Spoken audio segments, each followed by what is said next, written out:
High বন্ধুরা, শুভ দুপুর, নমস্কার। আমি চাপা মুখার্জি চলে এলাম আপনাদের সামনে ভিডিও নিয়ে। বন্ধুরা, প্রথমেই একটা কথা বলি। এই দেখুন এরকম জোরে বৃষ্টি হচ্ছে, ঝমঝম ঝমঝম করে বৃষ্টি হচ্ছে। এই দেখুন একদম ঝমঝম ঝমঝম করে বৃষ্টি হচ্ছে বন্ধুরা। একবারে বৃষ্টি, একভাবে বৃষ্টি হচ্ছে, ঝমঝম ঝমঝম করে। রিমঝিম বৃষ্টি না, ঝমঝম করে। আর মেঘ ডাকছে, কি প্রচণ্ড জোরে জোরে মেঘ ডাকছে।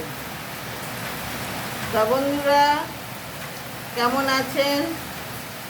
আমি সারাদিনের পর এখন সময় পেলাম, বুঝেছেন বন্ধুরা, যেরকম মেঘ ডাকছে, প্রচণ্ড মেঘ ডাকছে।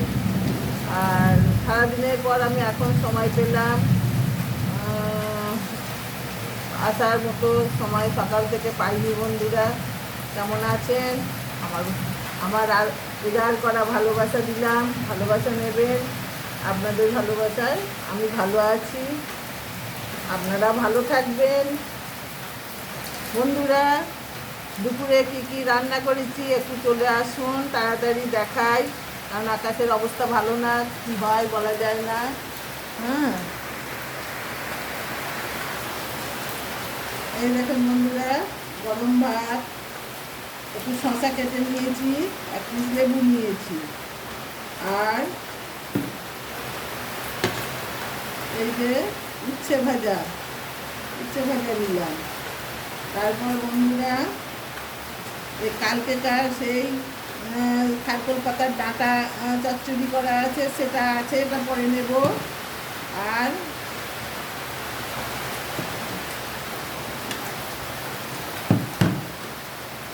এই যে আলু দিয়ে বেগুন দিয়ে বন্ধুরা, এই যে দেখুন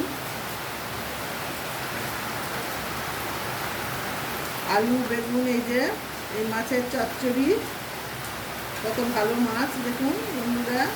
এই মাছগুলো এখন তো আমাদের এখানে মোটামুটি রোজই হবে, কারণ রোজ পাচ্ছি যখন হবে। এই হচ্ছে দেখুন কত বড় বড় মাছ, 10 টাকা শ, 100 টাকা কিলো বন্ধুরা, একদম তাজা মাছ। আলু দিয়ে বেগুন দিয়ে টমেটো দিয়ে পেঁয়াজ দিয়ে চচ্চড়ি করেছি। এই দেখুন এখনো পাতে নিইনি, এগুলো চচ্চড়ি করেছি। আর করেছি বন্ধুরা এই যে কচু দিয়ে আলু দিয়ে, এই দেখেন বড় মাছ, পোনা মাছ, এই দেখুন এটাও আমাদের এখানকার লোকাল মাছ, জ্যান্ত মাছ। এই যে চচ্চড়ি করেছি, এই দেখুন বন্ধুরা, 2 পিস করে নিয়েছি। আলু কচু, আর এটা আছে আলু কচু মাখা তরকারি, আর এটা আছে মাছ বেগুন আলু পেঁয়াজ টমেটো দিয়ে চচ্চড়ি, এই হলো। আর বন্ধুরা করেছি এই যে একটা 5 মিশালি তরকারি, কুমড়ো আছে, আলু আছে, পটল আছে, সোয়াবিন আছে, এই যে হ্যাঁ, সব রকম দিয়ে 5 মিশালি একটা, এই যে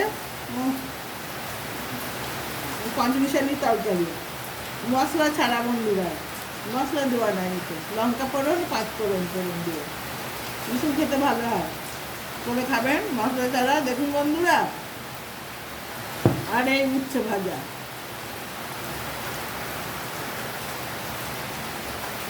বন্ধুরা একটা কথা বলি,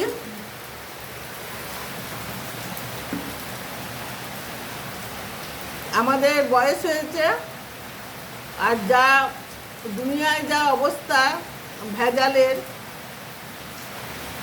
যতটা তেল মশলা, আমি মনে করি বন্ধুরা, জানি না আর কে কী মনে করে, তেল তরকারি দিয়ে গড়িয়ে যাবে, তেল মশলা দেখতে ভালো লাগে খুব ভীষণ, কিন্তু সেটা তো আমাকে খেতে হবে বলুন। তেল গড়িয়ে যাবে, মশলা গড়িয়ে যাবে, থকথকা করবে, রেগুলার ওই রান্না খাওয়া সম্ভব নয় বন্ধুরা, যেটা বাস্তব ঘটনা। ওটা একদিন শো করে দেখানো যায়, ঠিক আছে, কিন্তু মানে রেগুলার খাওয়া মানে কি, আমাদের তো বয়স হয়েছে, শরীর খারাপ হবে, তখন দেখবে কে বলুন। আর ডাক্তারও নিষেধ করে, তেল মশলা খাওয়া নিষেধ, কম করে, যতটা পারেন কম। এইবার হয়তো কেউ বলবে যে আমি কিপটে বা আমি গরিব, তাই জন্য তেল মশলা খাই না। না বন্ধুরা, আমি আগে খুব তেল মশলা খেতাম, আমার শরীরে মেদ জমে যাওয়াতে আমি এখন সব খাবারই সীমিত করে দিয়েছি। আর যেটা ফাইবার আছে বেশি, সেইগুলো বেশি খাই বন্ধুরা আমি। কারণ ফাইবার খাওয়াতে অনেকটা উপকার হয়। এখন সঙ্গে সঙ্গে তো হবে না, ওই রোগটা যখন বাড়ে তখন বন্ধুরা তখন চটচট করে বেড়ে যায়, কিন্তু কমার সময় কমে না। তাই আপনাদেরকেও বলি বন্ধুরা, তেল মশলা যত দামি মশলাই দেন না বন্ধুরা, সেটাও হলো ভেজাল মশলা। হ্যাঁ, অনেক কিছু কেমিক্যাল মিশিয়ে মশলা করে, একমাত্র গোটা জিরে আদা এইগুলো হলো সলিড মশলা। তাই বন্ধুরা বলি, তেল মশলা খাওয়া কমাবেন, কম খাবেন। দেখুন, দর্শককে দেখাবো একদিন, কিন্তু দর্শক তো খাবে না, সেটা খাবো তো আমরা, খেয়ে তো অসুস্থ হব আমরা, বলুন। তো সেটা করবো না। সেই জন্য আপনাদেরকেও বলি, ভালো থাকবেন, আমার ভালোবাসা নেবেন। আমার কথাগুলো যদি খুব খারাপ মনে হয় বন্ধুরা, আর কোনো দিন বলবো না, আমি ক্ষমা প্রার্থী আপনাদের কাছে। এই কথাগুলো যদি খারাপ হয় বা নিন্দনীয় হয়, আমি ক্ষমা প্রার্থী। আর যদি মনে করেন না চাপাতি ভালো বলছে কথাগুলো, তাহলে আমি খুব উল্লাসে আসবো বন্ধুরা, যে না, আমার কথাগুলো আমার বন্ধুদের কানে পৌঁছিয়েছে। ঠিক আছে বন্ধুরা, খাওয়া দাওয়া করে নেন, সময়ে খাবেন, খাওয়া দাওয়া করে নেন। আর আমার কথা ছেড়ে দেন, আমি একা মানুষ, আমার সময় হয় না। খাওয়া দাওয়া করে নেন, আবার সন্ধেবেলা দেখা করবো, গল্প করবো বন্ধুরা। ঠিক আছে।